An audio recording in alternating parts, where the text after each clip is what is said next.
What up, what up? Say so G. Back with another topic, back with another video. So the title of this video is gonna be poor is a mentality, but broke is reality. So we're gonna talk about it.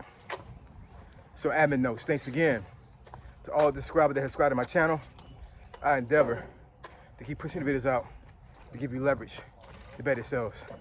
Also, another admin note, my apologies for not responding to certain comments that's been going on in my videos for the last, I would say, like week and a half. Been real busy. Your boy Ace sometimes be just out of it, man. I ain't gonna lie, you know what I'm saying? Sometimes I just put the video out there because it's on my mind. I let it sit, you know what I'm saying? And I will read the comments, but you know, sometimes I get kind of like, you know, a little bit too busy to, you know, sit down and actually type out a meaningful response, because I'm not going to just put some cookie cutter response to your comments. You took the time to comment to me because something resonated with that video, so I want to make sure that I give a genuine response to you. So if I can't do that, I won't comment at all. But just understand that I do read all your comments. I appreciate all your comments, and I will try my best to try to get to some of these comments, respond to you guys, because I know you guys want some interaction. Best way to get me, honestly, is to send me a super chat. So let's get into it. Oh, I'm sorry, super thanks. Yeah, so being poor is a mentality, but being broke is a reality, right? So let me go ahead and put this in my perspective and what I've gone through in my life. So as most of you guys know, they've been following me, I've told you guys plenty of times in video, I was raised in the projects in Norfolk, Virginia. Was born and raised in Young's Park from 1978 to 1992, and then we wound up moving to Tidewater Park, and then I stayed there from 92 until I joined the Army, which was in 1998, right? So for 20 years of my life, I was in the projects, I was in the rough, you know what I'm saying, being around dope dealers and prostitutes and thugs, you know, crack addicts, dope fiends, you know what I'm saying, you name it, I saw it, right? That's a lot of stuff that was going on in the projects, right? But, you know, being raised and born in that environment, like, you really don't understand what poor really is, because that's all you know, right? So there's no comparison. So, you know, when I was growing up, especially when I was really young, like, I had no concept of poor. I just, it is what it is. You know what I'm saying? Like, I was in a slum to a certain degree, right? But I didn't realize I was in a slum. I'm just thinking it's just a place to stay. You know what I'm saying? It's my home, right? Whatever that looks like, that was my home, because that was all I knew. I didn't know about, you know, a white picket fence and, you know, clean water and stuff like that. You know what I'm saying? I ain't know nothing about that. So as I got older and I started going to middle school, because, you know, elementary school was actually inside the projects. So I could literally leave my house and, like, barely a minute later, I was actually at my elementary school. It was literally right there where my unit was at. And once I went to middle school, they drove us all the way across town towards where the naval base was at, to this middle school. I'm not gonna say the name of the middle school, but you know, matter of fact, I say the name. The name was Northside Middle School. It was off of Granby Street. Like I said, all the way down there towards the Norfolk Naval Base, right? And this was the first time that I actually had integration with white kids and other kids that were not black, like Filipino, Japanese, you name it, you know what I'm saying? Because that school also had a lot of Navy brats, basically kids that actually had parents who was in the Navy, whether they were active duty or they were retired. And you know, once I started integrating and interacting with those kids, then I started to realize that, okay, you know, my friend here, we'll call his name John. My friend John here lives in a nice house. I could see his house from the school, because he walked to school every single day. And I'm comparing what he's living like to how I'm living like. I'm like, this is different. You know what I'm saying? Like, I don't understand. But you know, but even with that being said, and even with me realizing that once I became a teenager, I never embodied being poor. As far as I knew, and as far as I was concerned, John was no better than me, right? We was raised in different environments, but I never looked at him as being superior to me. I never looked at him being like rich. I knew he lived in a nice house, but I never grasped the concept of like, oh, he's doing a lot better than me, right?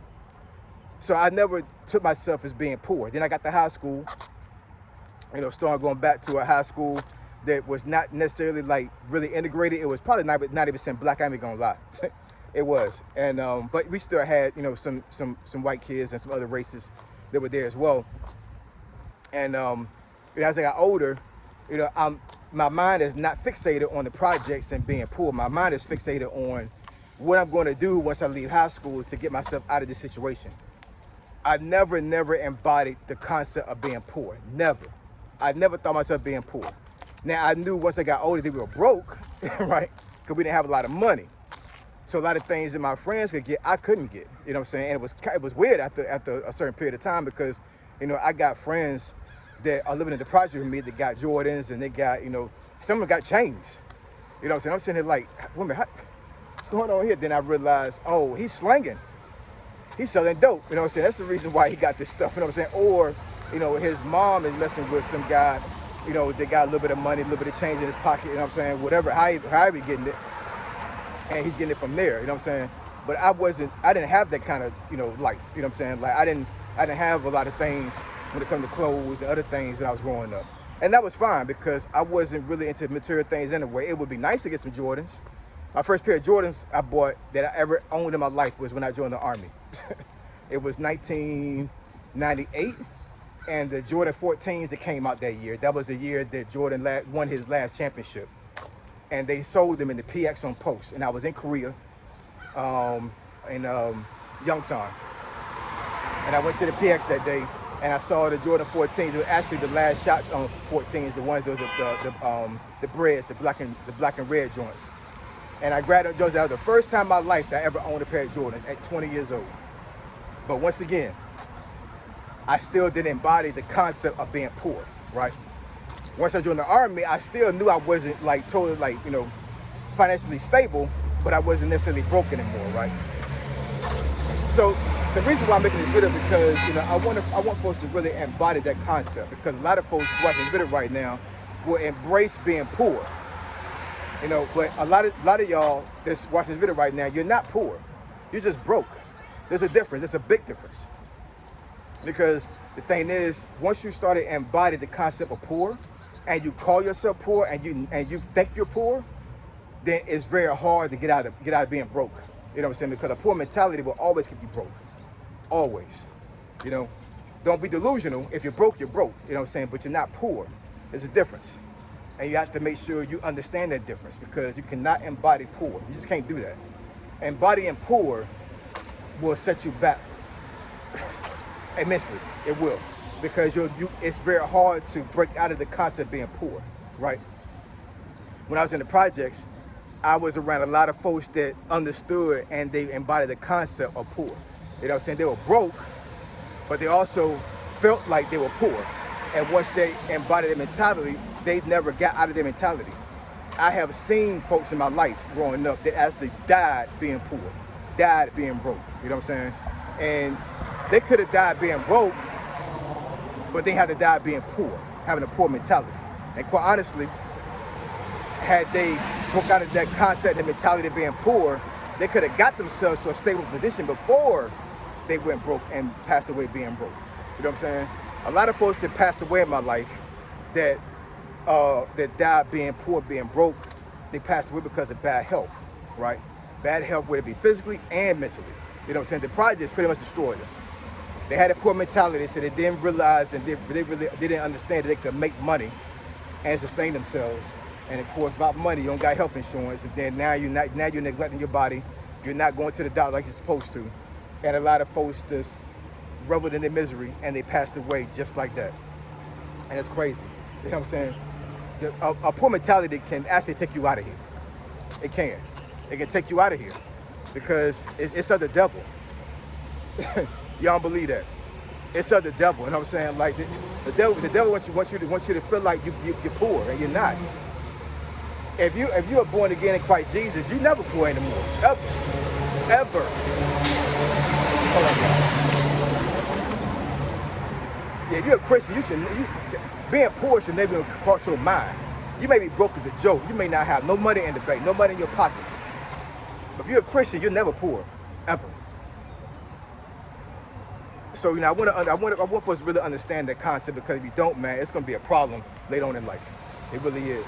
It's going to be a serious problem, because you know what? Because once you actually like really embody that concept of being poor, then once again, it's very hard to break out of it. Just trying to motivate yourself to get out of it is going to be a task, because the enemy got you. You know what I'm saying? Now he's whispering in your ear like, oh, you're not going to get anything. You know what I'm saying? You're always going to be broke. You're always going to be poor. You're always going to be behind the 8 ball. You're never going to succeed. You're never going to get out of this rut. You're never going to get out of the projects. You're never going to have money in your pocket. You know what I'm saying?